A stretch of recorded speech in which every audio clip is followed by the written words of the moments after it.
नमस्कार, आपण पाहतात युगंधर महाराष्ट्र न्यूज। पाहुयाचे काही ठळक घडामोडी बातमी उल्हासनगर येथून आहे।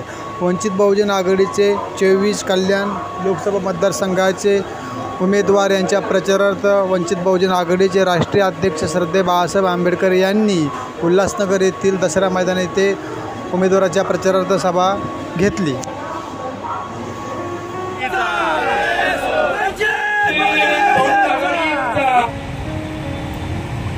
आणि मोदींचा फंडा हा एखाद्या दारुड्यासारखा फंडा आहे। मोदीचा फंडा हा एखाद्या दारुड्यासारखा फंडा आहे। दारुड्याला दारू नाही मिळाली तर मग तो काय करतो?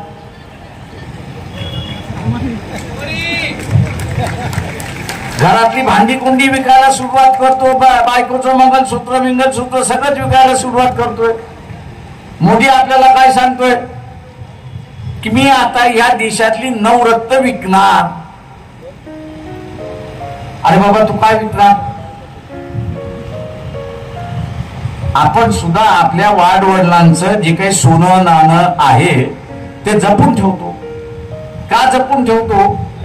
तर एक भावना गुंतलेली आहे की वाडवडिलांचं आहे, त्याला जपलं पाहिजे, भावना गुंतल्यात म्हणून आपण जपवतो। आणि दुसऱ्या बाजूला हे आपल्याकडे जपून ठेवलं तर आपल्याला आर्थिक सुरक्षितता येते। आपल्याला आर्थिक सुरक्षितता येते की नाही? वाईट दिवस आला तर माझ्याकडे मोडायला काही ना काहीतरी आहे, मोडायला माझ्याकडे काही ना काहीतरी आहे, त्या शाश्वत होतो मी। आता समजा ते मी मोडलं, काही शिल्लक राहिलं नाही तर माझी अवस्था काय होते? काहीच नाही। मोदी सुद्धा ज्यावेळेस हे नवरत्न विकेल आणि विकायला लागलेला आहे, माझे इथला असणारा भारतीय जनता पक्षाचे जे उमेदवार आहेत किंवा त्यांच्या पाठिंब्यावरती उभे राहिलेले उमेदवार आहेत, त्यांना असणारं आव्हान आहे, या देशाची रेल्वे किती टक्के भारतीय राहिली आहे आणि किती टक्के खासगी झालेली आहे याचं सांगा। तुम्हाला उत्तर देता येत नसेल तर 70% रेल्वे ही प्रायव्हेट झालेली आहे, 30% फक्त शासनाच्या मालकीची राहिलेली आहे। त्या दारुड्याची वृत्ती आणि मोदीची वृत्ती एकच आहे की नाही मला सांगा।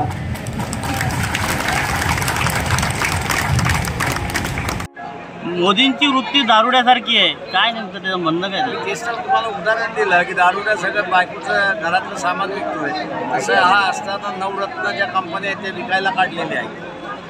4 दिवस अगोदर स्टेटमेंट केलं होतं शरद पवारांनी, बीजेपीला फोन केला होता। शरद पवारचा बीजेपी राजनाथ सिंगला फोन केला होता, त्यांचं अजून उत्तर आलेलं नाही।